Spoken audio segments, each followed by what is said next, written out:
and Ting, and the contributions that she made to the Wharton Esherick 1956 workshop. With that, I will share my screen.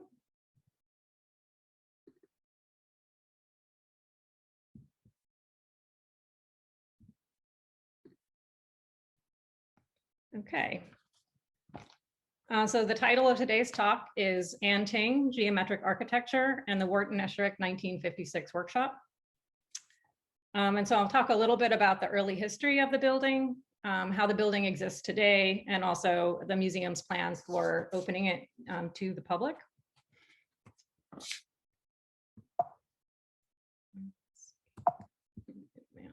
There. Wharton Esherick built the 1956 workshop as an annex to the studio home that he had built on Valley Forge Mountain in Malvern, Pennsylvania. And the building that you see in the photograph is the studio as it looked in 1947. He began building it in 1926 with the stone portion on the left-hand side. And then at that time, it was really solely a sculptor's studio. But by 1940, he was living full-time in the building. And he added the multi-story wood addition that he sometimes referred to as a tower. That's over on the right. And the entire building is situated on the side of a hillside, and it looks out over the Great Chester Valley, which you can kind of see very faintly in the background. In 1956, he expanded further with the workshop. And that is a building that you can see in the foreground with 3 diamond-shaped roofs. And just behind it, a peaked roof building, that is the 1940 addition to the studio. So the workshop was really a departure from the way that he worked before with architecture. He had previously worked directly with local tradesmen to build the studio, but whereas with the workshop, he hired an architecture firm. It was the firm of Louis Kahn, the renowned Philadelphia modernist architect who was Esherick's good friend. And they worked together really in the manner of a collaboration, with Esherick having a lot of input into what this building would ultimately look like. The result was a geometric building. Its layout was 3 hexagonal modules that were abutted in the manner of the cells in a beehive. And I'll come back around to that with some photos that illustrate it a lot more clearly than this one does. So the inscription on the side of the building commemorates the collaboration. So L-I-K on top is Louis Isidore Kahn, and below W-E for Wharton Esherick. But if we look at the employee time records, there's a different story that starts to emerge, and that's what the yellow page is here. This is Kahn's record keeping. We can see that there are actually a lot more people who were directly involved with the design of the 1956 workshop. In the employee column on the top line, August 12th, 1955, there's Ting, put in 27 hours. She was the only person working with Kahn on the project at that time, so someone who was really intimately involved with the very beginnings of the project. Another person whose name shows repeatedly throughout is Dave Wisdom, who was an architect in Kahn's office like Ting. I forgot to mention that they both were architects in his office. Dave Wisdom supplied a lot of the engineering solutions for the building. Another person who appears is Marie Kuo, who was then an architecture grad student at the University of Pennsylvania. And she was making, and it looks like $2.50 an hour as opposed to $3.50 an hour, which is what the others were getting. So many threads to follow here, but the one that I'm going to pick up on is Ting, because I think that it sheds some interesting light on the origins of this honeycomb geometry of a workshop, and also the nature of the collaborations that produced it. So let's start with a little bit of an orientation to the workshop for those who haven't been to the museum. It shows in this photograph as the blue building that is in the center of the photo. And that's the studio on the left, is that kind of dark building behind the trees. And what I'm trying to show here is that really the workshop is just steps away from the studio, not attached, but steps away. And that it was attached to an existing building. So on the far right, Esherick's log cabin garage, the building with a very eccentrically curved roof with the green and white stripes, that is the 1928 garage. And Esherick had wanted the workshop to be connected to that garage. And here's another view from a slightly different angle. And you can see that from this direction, it really looks like an entirely windowless building. And Esherick had his reasons for not putting any windows on this side. On the left, that faces the studio, and he really wanted to shield his privacy. He had a lot of employees, or he had actually 2 regular employees coming in and out of the workshop, and he wanted to have some privacy for his home. And on the right side, that side faces the road, and at the time there were a lot of trucks coming up and down Horseshoe Trail where the museum is, and it was really a noise barrier that he was building there. But if we were to kind of just hop over the building to the opposite side, it appears very different with lots of windows, again, looking out over the hillside and the valley, just like the studio did. There's one detail here that I'd like to point out. Here is this little red line. This edge treatment was another one of Esherick's contributions to the project. So this is a concrete block building that's covered with stucco. And Esherick had specified that where the blocks meet at the corners, it should be left open so that in the appearance of a kind of a dovetailed joint, it was just an ode to his kind of interest in structures and building. And so if we look at the blueprints, we can really see that honeycomb structure. The blueprint on the right, that's kind of a lighter color, is the roof plan. And the rectangular building at the top where it says existing building, that is the log cabin garage. And then you can see the three hexagons with the hipped roof, the three sloped roof. And what I found really interesting when I first saw these is that there's a specification on each of these for a very large skylight, that one of the 3 roof panels on each of the sections was going to be a fiberglass skylight, which never materialized. They were all shingled over.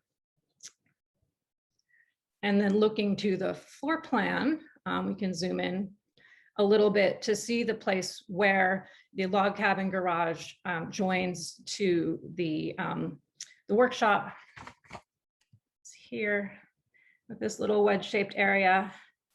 So here is a fireplace that faces out into the workshop. And if you walk around this side, is the door to the restroom. There's a sink, a toilet, and then a heater that shares the flue with the fireplace.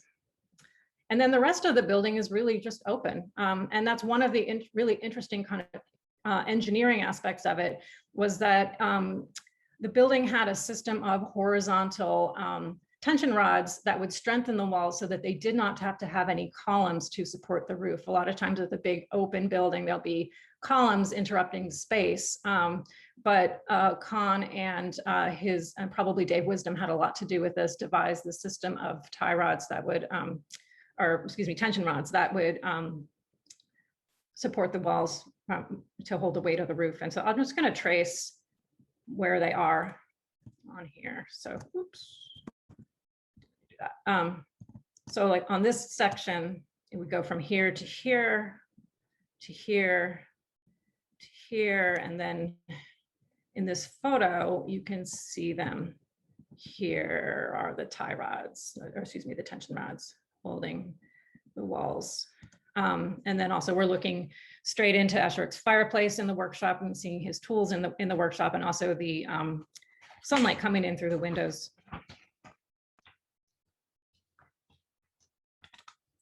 So in 1987, Esherick's daughter and son-in-law, Ruth Esherick Bascom and Bob Bascom, did an oral history interview with Anne Ting to ask her about the origins of this unusual floor plan for the workshop. And at that time, Esherick and Kahn had both passed away. And so they knew that she had been involved in the early planning stages. And so Bob Bascom asks, was the beehive concept Lou's idea or Wharton's, do you know? And Anne Ting says, well, I had something to do with it. I'd got into geometry, but he was ripe for it. And the he that she's referring to in this is Louis Kahn. And I'd like to kind of unpack this statement a little bit and to look more deeply into that kind of relationship and the work that it produced.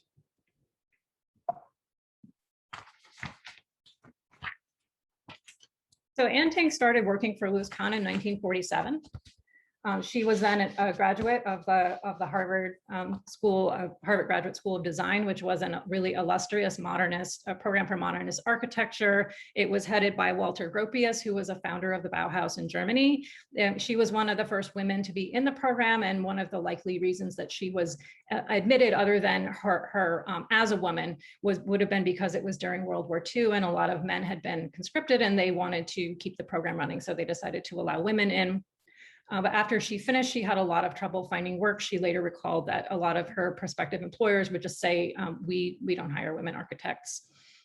So when she joined Kahn's independent practice, it was really the only option, but it was an option that she took to and really favored and really flourished in. Kahn had invited her to explore her own ideas and do her own projects while she was working for him. And they also developed a romantic relationship. He was married and she was not. And the reason that I'm mentioning this is that it gave rise to a very close working relationship in which she understood his sensibility incredibly well, and was, when he would bring new ideas to her, she would be able to evaluate them along the lines of his principles, which she had really internalized and come to understand very, very well. And he would, recall later, make statements like, "Anne Ting reminded me of my own premises." Anne Ting also brought her own very well-defined interest to the work that she did with Kahn. Remembering that he had encouraged her to pursue her own projects and interests. And notably, one of the things that she brought to his projects was her very passionate exploration of geometric ordering systems.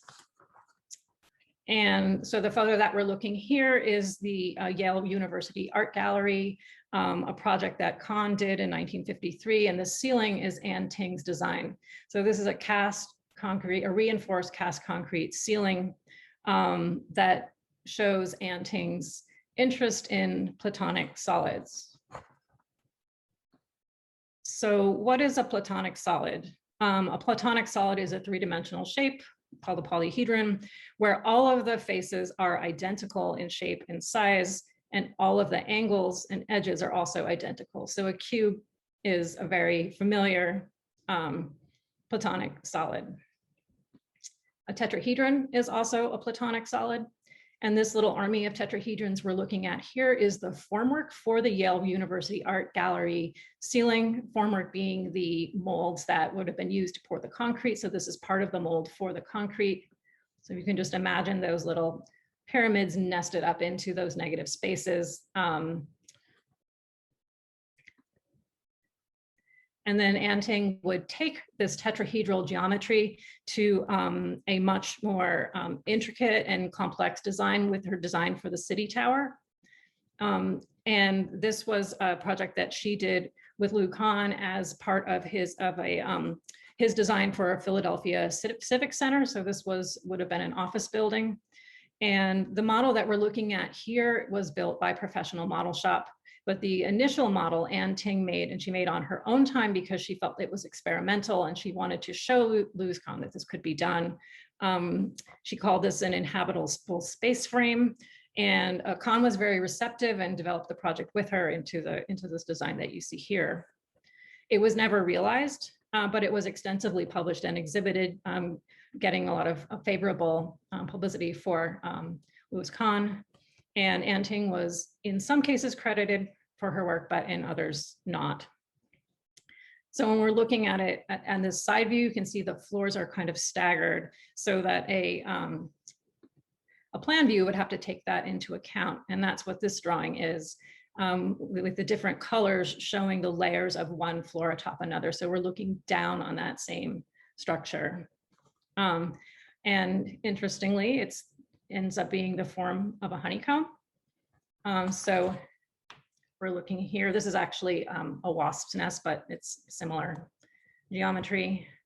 So we can find the city tower in here, 1, 2, 3. And we can also find the Esherick 1956 workshop, 1, 2, 3.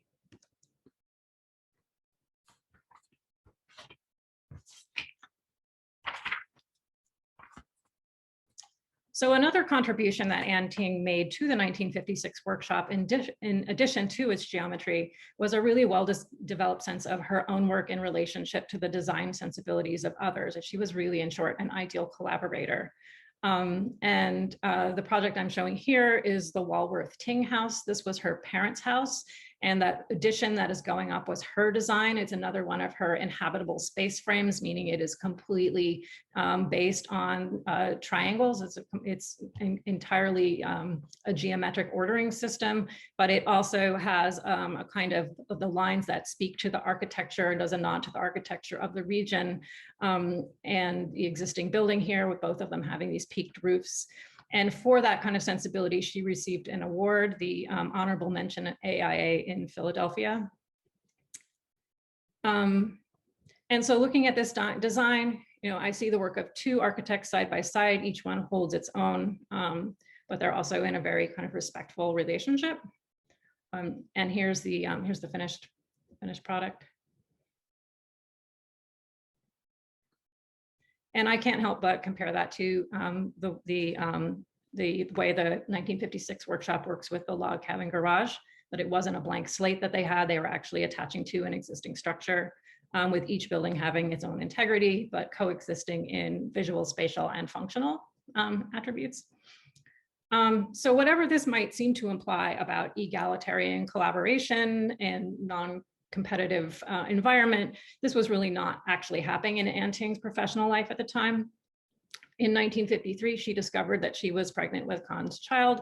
She traveled to Rome for 1.5 years to stay with her brother and to have their daughter. And this was a time when Louis Kahn's career was really taking off, with the publicity from the Yale University Art Gallery and the City Tower. In 1955, she returned to Philadelphia with their child and resumed work in Kahn's office. After that, there were a lot of tensions and difficulties in their relationship that I won't get into, but just suffice to say, in 1960, their romance ended and the professional relationship soon followed in dissolving. 1960 was also the year that City Tower was exhibited at the Museum of Modern Art in an exhibition called Visionary Architecture, and Kahn was not going to give Anne Ting any credit, but she actually did stand up and say, yes, you are going to. So it seemed that her level of recognition depended a lot on the state of their relationship. But nevertheless, she continued to speak in really positive terms about her time with Kahn and also with collaboration in general. And so returning to that oral history that I mentioned with Esherick's daughter and son-in-law, Ruth and Bob Bascom, she commented actually on the common thread that she found between her geometric and mathematical approach to design and Esherick's more intuitive and tactile kind of woodworking. And what she found that they had in common was a shared interest in organic form. She talked about Esherick's tendency to treat wood as a living organic material, both in his sculptures and his furniture. And then she explained that actually her approach was also very, very much based in organic form, though she was looking on a molecular level, thinking about advances in molecular biology during the 20th century. And she's speaking about those advances. She said, we began to understand more about natural forms, and we knew that underlying what appeared to be amorphous was a very precise geometry and very ordered principles. So in effect, saying that these are not such different ways of working after all. So just a little bit of an epilogue to bring this into the present. We're looking at this photograph. This is Ruth Esherick Bascom, Wharton Esherick's daughter, standing behind the studio the workshop in 1980. You can see that there are actually more hands in the design of this building. Above her is an added window. Here, a clear story here. This is something that she and Bob added to the building to make a kind of sun-filled atrium. So they converted the workshop into a house after Esherick passed in 1970, and they lived there until the end of their lives. Then Ruth lived until 2015, and Bob passed in 2020. So this has only very recently become available to the museum, and I describe it right now as a space in transition. It's the Bascom's converted it into a home. They put in some partitions, they put in a kitchen, all the things you need for living. And so in the short term, we plan to roll out an architecture tour, a campus architecture tour that will allow visitors to walk around the back of this, all the way around, to stand where Ruth is standing in the photo, which was always off limits to visitors before, and to see the whole building, and also to come inside and see a portion of it. I think we won't yet be able to bring visitors all the way through it, just because we have some temporary offices in there and storage. In the long run, we have a campus expansion plan that will allow us to restore the open floor plan of the building and to open the entire building to the public. And actually, we did one of our virtual program at the museum last week. Creatives on Esherick with Sam Olshan and Lisa Dustin covered that campus plan. So if you're interested in learning more about that, that's available on our website under our past programs. So thank you for listening. That's all I have for today. And I'm going to stop sharing my screen and open for questions.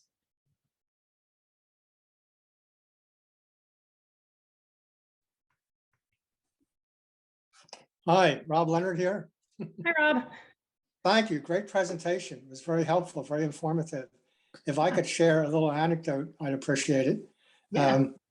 One of my most memorable moments at the museum during a tour, maybe 25 years ago, when I first came to the museum and Bob Bascom showed me around, he said to me that as they were building the building, Kahn wasn't on site. Esherick was there working with the men, and he started kicking in the center wall so to make it curve. He said, I want this wall to curve.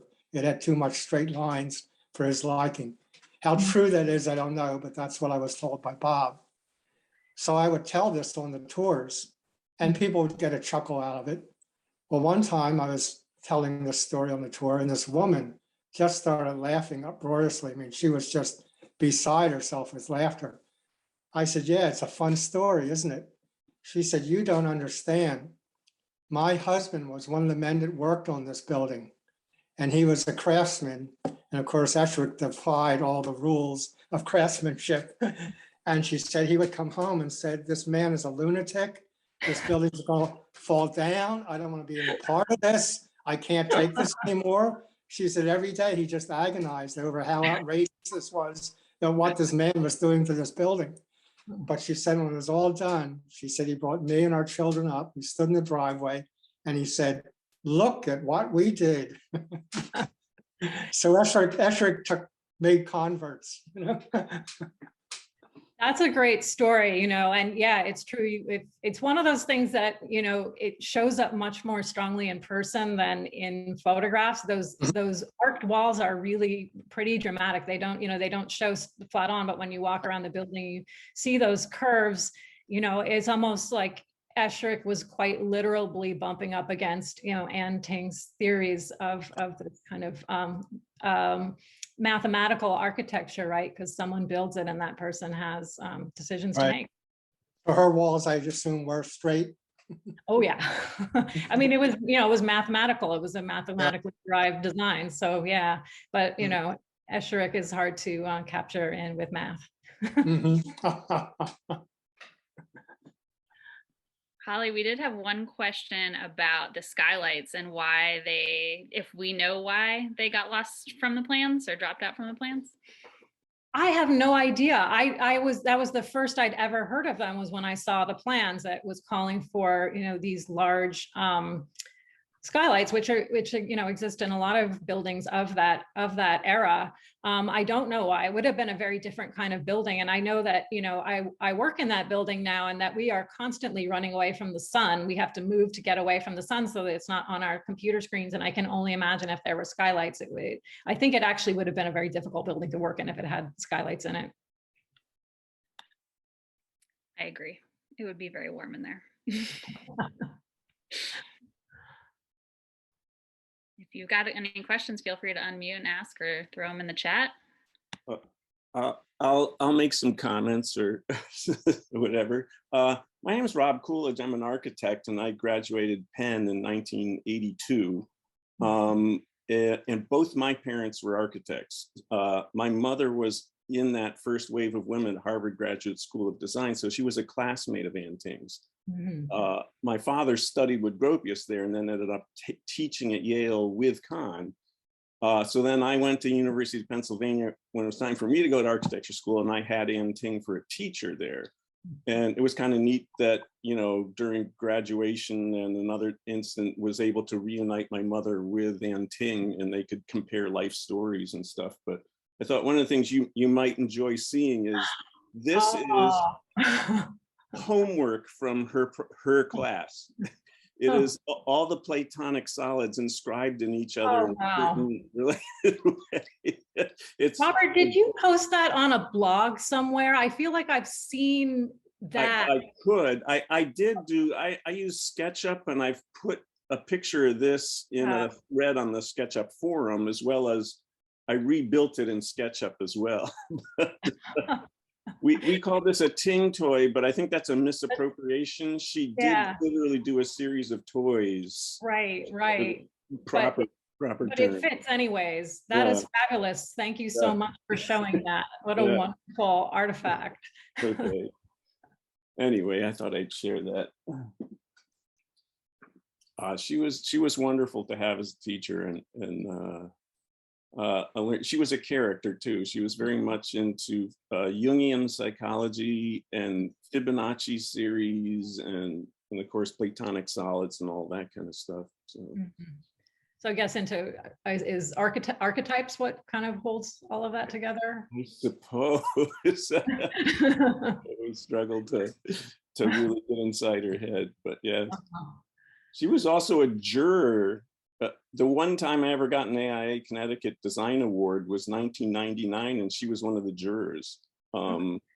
The whole submission is anonymous, so she didn't know, you know, she had given me an award until after it was all revealed. But that was another time I got to see her in later years. Nice. Anyway. Thank you. That's a great story and I love seeing the model. Yeah.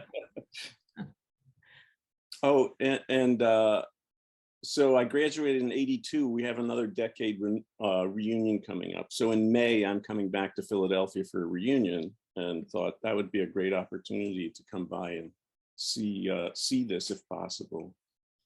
Yeah, so we are going to be rolling out a kind of a special architecture tour. It will be separate from our regular tours. I think we've got a little bit of landscaping to deal with in that back area. There's the things that you can have in a private home and the things you can have for a public space with tours going through are quite different. There's some significant kind of trip hazards back there. There's a drained water feature that's basically a concrete pit that we are building a cover over. So yeah, just keep a lookout on our website, on our social media, and we will when we're ready, we'll start bringing folks around the back of that. I would love to show it to you. Really excited to show that building to people, because I think a lot of people are really curious about it, and they see the windowless sides of it, but you really don't get the sense of it, I think, unless you can walk all the way around and actually go inside. So great. So I see in the chat a question: were the cells ventilated? And so all of those windows, actually, that I showed, a lot of those open. So that is the ventilation. Right now we have a heating and cooling system in there. But yeah, in the early days it was windows, and then also there was a big door that showed in one of the photographs that was for bringing large objects in and out, and that could be open to just open one whole end of the building. There was also a question about if we had any more photos of people working in there, basically, when Esherick was using it as a workshop. Yeah, we have a few. And you know, it shows some of the tools that he had. I mean, a lot of them tend to be portraits of Esherick, but you can kind of peek around the photos of Esherick and see other people working in there. That he had, you know, he had a lot of open space. There's some photos of some of the sculptures that he was working on there. So yeah, I wouldn't say we have a ton. It was just interesting. He really didn't take that many. I'd say we have like maybe 20 that I know of. I'm still getting to know the archives here, but yes, we do.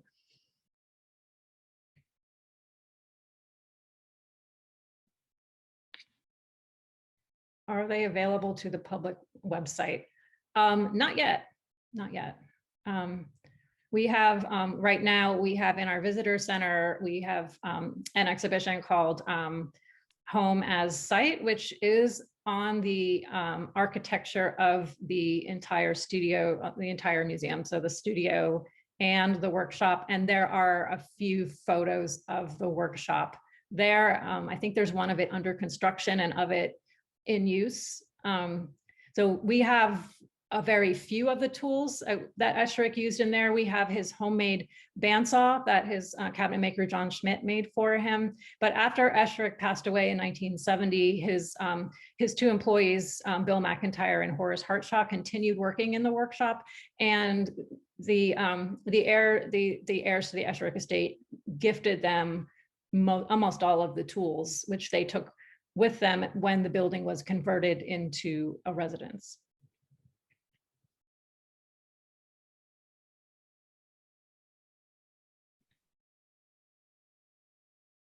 Anything else?